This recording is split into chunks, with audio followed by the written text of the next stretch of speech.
Welcome to the Home Coach Podcast, a weekly deep dive into all things real estate. Now, here's your host, Steve Henyon. Okay, guys, so today we're going to be going, I've got a data dump for you. A bunch of information has come out in the last week since we last talked. And then what we're going to do is review that data, and then we're going to try and see where do we go from here, given that the facts that are presented to us. So we got some news coming in after the moratorium ended for people paying their mortgage. So we've got some numbers that came out. It says nationwide, the number of started foreclosure proceedings increased by 27% in August. And what that is, year over year, foreclosures are up by 60%. Now, we knew foreclosures were going to occur because we have a moratorium. People aren't paying their bills or allowed not to pay their bills as far as the mortgage goes. And so there was going to be a stalling in the pipeline of foreclosures once that was instituted. And then, as we know, it kept getting extended and stuff. And so it finally ended. Now the banks are trying to catch up with those foreclosures. So now what we got to ask ourselves is, okay, well, how long is this foreclosure process going to continue? Well, we know we'll continue to see foreclosures increasing over the next 3, 4, 5, 6 months as loans that were in default, as I was saying, prior to the moratorium re-enter the pipeline. And then as states begin to catch up on their months of foreclosure filings during the pandemic. The question that's going to remain is whether people who are in the pipeline of the foreclosures, are they going to be able to sell their property? Are they in an area of the country where they've seen increasing, as we've talked about, as an average of 17% per year? Are they seeing an increase that's going to cover that deficit that they have now on it and able to get out whole?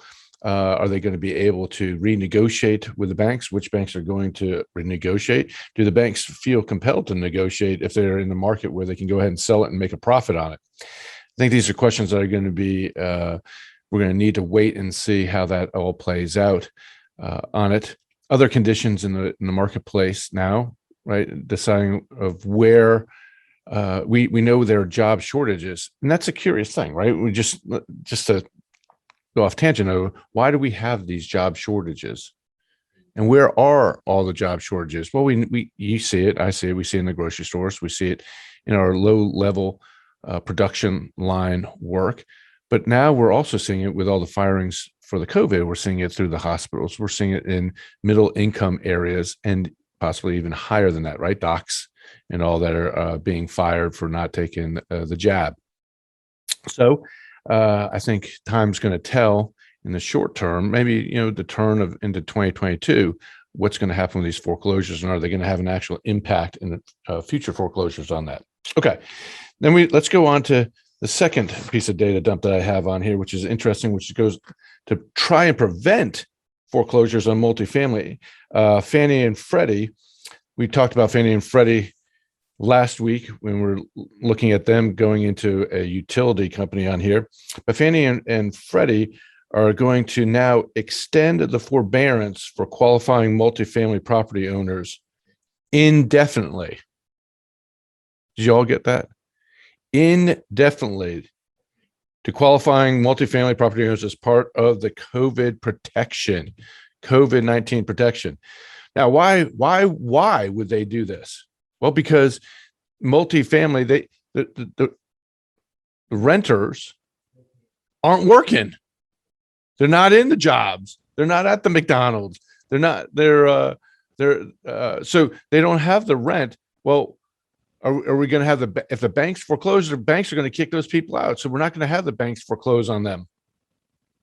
Now, in exchange for not getting foreclosed on the landowner, because which the landowner wouldn't be foreclosed on if he could just get the rent from the people, but because the people aren't paying the rent, they can't foreclose, and thus they can't make the payment to the bank, right? Okay, we understand all this. So now though, Fannie and Freddie said, okay, you don't have to pay. We're not going to do that. But in return, the owners are going to inform the tenants in writing about their tenant protections available during the forbearance and repayment periods. They also must agree, okay, if you're going to take this deal, if you're going to take this forbearance deal, you got to agree not to evict the tenants for non-payment of rent while the property's in forbearance. So that's a trade-off, right? Hey, here's the thing. We're going to give you a break where you're not going to have to make your payment, but then you're not going to make the tenant pay either. So now, and then of course there's additional tenant protections that are in place when the repayment period starts.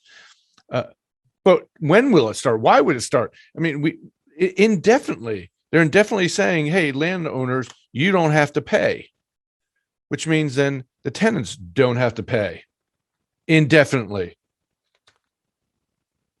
Is there an end game to this? Do we have where are we going to go with this? When does it stop?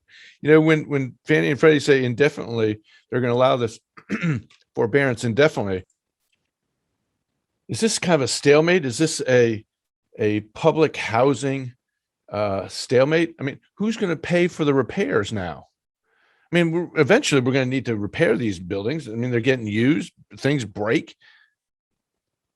Are the landlords that own these places, they got to be compelled, right? Because they got to provide quality living, when, the minimums, the heat and shelter and bug free and everything. Well, if they're not getting any rent, and then what about the taxes then too? What about how is that working as far as the taxes and municipalities on that? Is there forbearance in each of these counties and city? These are questions that, really have to get answered, because there's no PPP money coming to these guys now to help offset those. And who's going to buy them if they wanted to sell them? This is okay. Let's move on. Let's move on to the next thing. Smaller cities are dominating the housing markets. That's the data coming out in August on here. Smaller cities continue to dominate the list of top performing housing markets.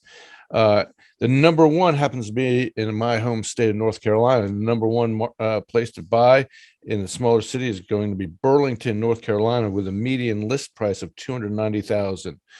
Now, what's interesting here too is the top 20 hottest markets in August are spread across 17 states. So, however, the only one that would be so that leaves 3 left over. So I've got 2. I've got in the number 1 space. What I mean by I got North Carolina. North Carolina's got the number 1 spot with Burlington. Then number 9 is Raleigh, North Carolina. Raleigh with a median list price of $425,000 on there. So we've got from Montana to Minnesota, Pennsylvania, Ohio. We've got like towns in each of these that are kind of in there, but they're all over. Indiana's got a couple, just like North Carolina does. So what does that mean? Well, and why? Well, I think we've been seeing a trend going out now that people don't have to work in a building. People are able to choose then where they want to live based upon their own personal desires versus the job, right? Because the job can be done out of the house now. What they're doing is they're choosing to move out. Well, Steve, this is the top, small cities are dominating the housing market on it too. But what about, within larger cities? Well, you have to keep in mind is that what we're having is these trends have been ping-ponging over the last 20 years based off of the economy and stuff. Well, now I think it's permanent in our makeup that people are going to be working outside the office. I think that's just the way it's going to be from now on. And so we're going to have these rural cities or these smaller cities are going to have to figure out infrastructure needs in order to handle an influx of people. Okay. Interesting here. I want to quote here from it is the top markets also tend to be known for greater housing affordability, right? The average median price among the top 20 markets is $299,000, which is now this is the key number. It's 21.5% lower than the national median of $380,000. So you get a much bigger bang for your buck moving out to these smaller cities. Now, that also leads us into another stat that just came out, more data that came out. It says the 10 most affordable counties now, not just towns, most affordable counties for homeowners. Now, because pricing has been continuously going up at a rapid rate, actually faster than wages have in the majority of these counties on it, is that well, let me just say that, right? Wages are not keeping up with the inflation of housing costs. So why are they able to buy these homes? Well, because we still got these interest rates that are artificially low, 2.65, 2.68, under 3% interest rates, right? And we know that the Feds had originally said about a year ago that they weren't going to raise interest rates until 2023. Well, they came out and said, we talked about this about a month ago. The Feds are out. Well, you know what? We're experiencing inflationary periods. You know what? We might have to raise interest rates. Okay. So now they're going to be possibly talking about raising interest rates. Well, that's going to have an impact of our homes, but let's not go there right now. 10 most affordable counties, though. Interesting note, 75% of these, though, are less affordable than they had been in the previous quarter. Okay, so we're getting through into the third quarter here, 75% or less. It's what's interesting is all the non-affordable. Actually, let me back up. 70% of the top non-affordable come from California, and 30% of the making up the balance of the 100% comes from New York.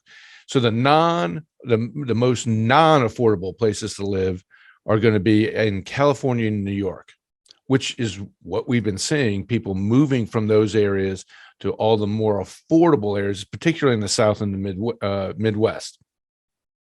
New York County, New York being the top least affordable one, followed right after that by San Mateo County, California, and San Francisco, California.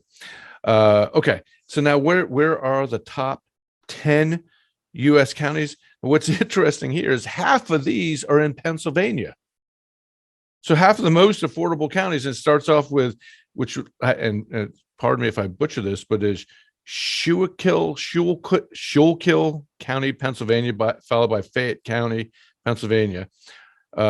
North Carolina, we got one, Robinson County, that came in the fourth most affordable places to live based off of your annual income on there. And then we have one in Georgia, Indiana, Alabama, and then Chautauqua County, New York. Okay, let's move on. This is going to be on the commercial side. So we've talked about some foreclosures. We talked about where affordability. So we've got foreclosures on one hand are starting to amp up. Feds come in and go, whoa, wait a second. Foreclosures on housing, okay, we're going to allow that to go ahead. That's going to proceed. But then they come in and say, well, on the multifamily, we're going to still keep the moratorium on the multifamily. We don't want foreclosures yet on that.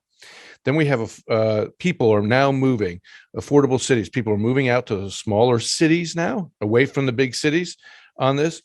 And then we have a surge of population leaving California and New York because they're the most expensive, and then moving down to counties down in the South, but then interestingly also in Pennsylvania.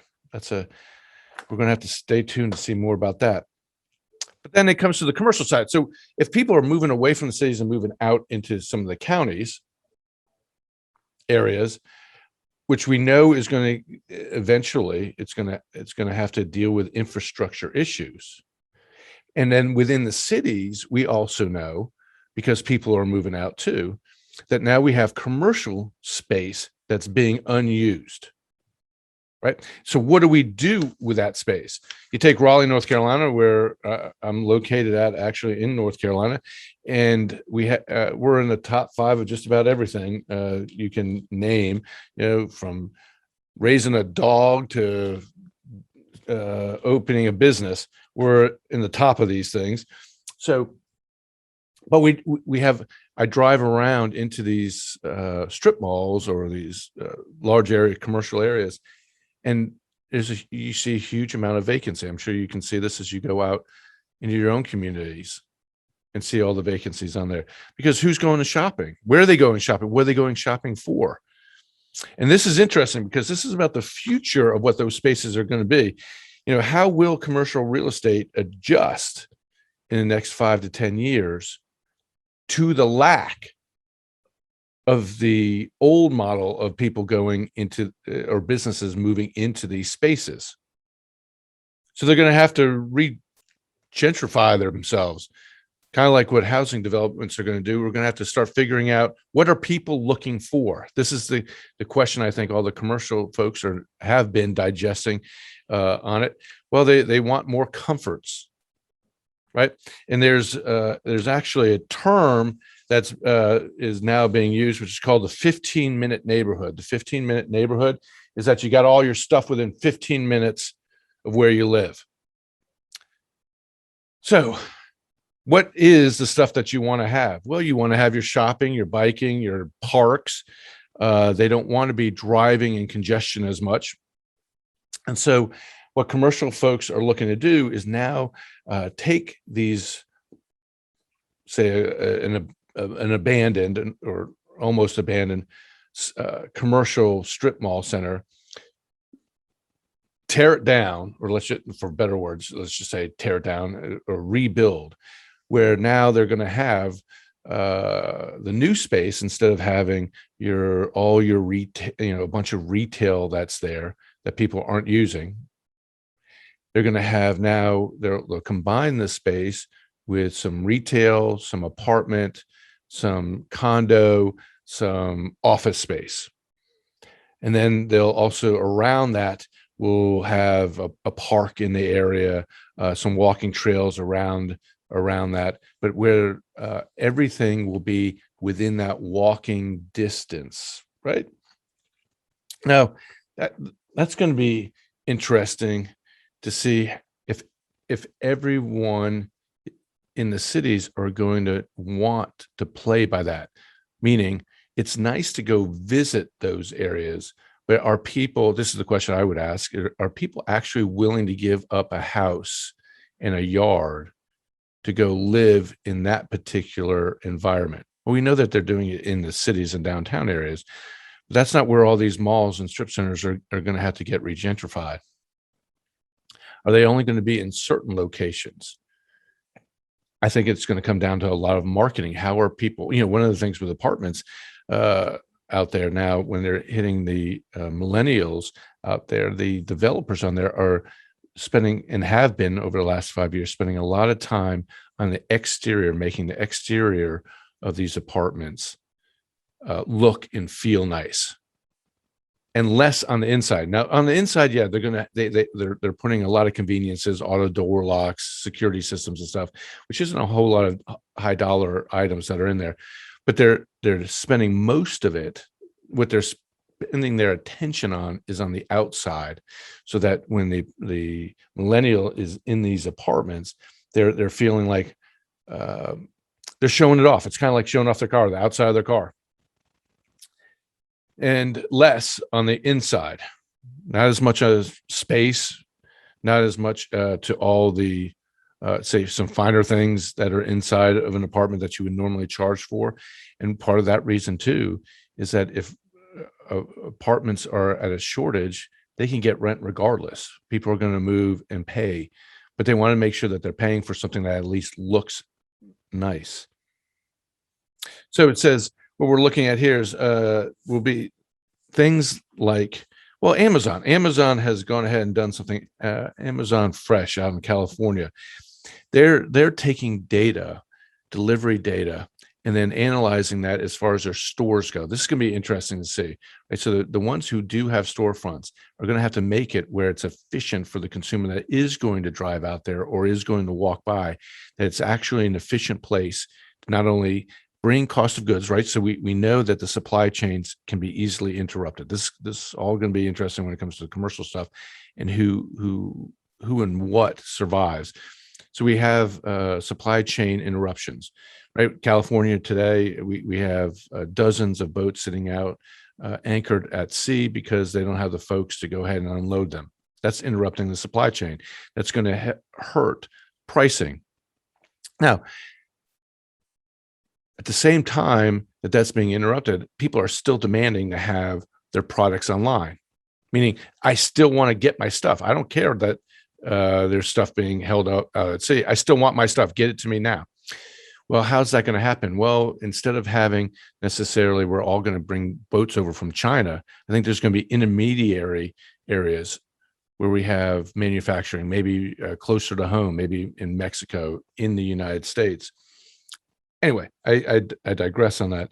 When we go into the 15-minute neighborhood where people can walk and all, we're going to have smaller stores, and those stores are going to have to be more efficient with the product that they're going to carry, which means a lot of perishable stuff, probably, let's say in a grocery store, things that they, you can't, if you're not going to be able to afford.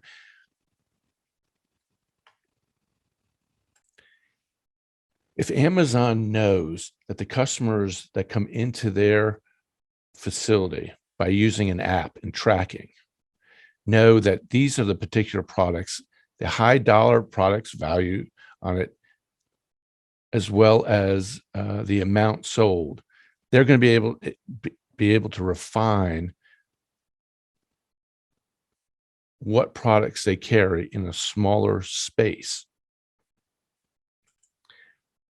What I think this is illustrating is that companies that are going to go, especially on the retail side, are going to have to get refined in information. I think things are going to go more to apps. Well, now, okay, how does this apply to housing? Well, or commercial real estate. Well, on the commercial real estate, I think we're going to lose a lot of mom and pop shops to places like Amazon or companies that can go ahead and build out programs that can track this. Now, of course, we'll have companies that will build out platforms that will be able to give it to smaller businesses that will be able to go into these particular smaller venues. But at the end of the day, with the commercial space, we're going to see a tightening, a regentrification of the space that's being used for that. But then we're also going to have the municipalities are going to have to figure out the infrastructure in order to adapt. Now, what do I mean? I think what we're going to end up having is you're going to have where you have today, you'd have, say, 30 acres of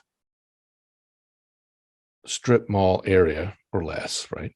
If you have, let's just say, whatever, 30 acres of a strip mall that's now going to get regentrified into commercial, a blend of commercial apartments, office space, retail.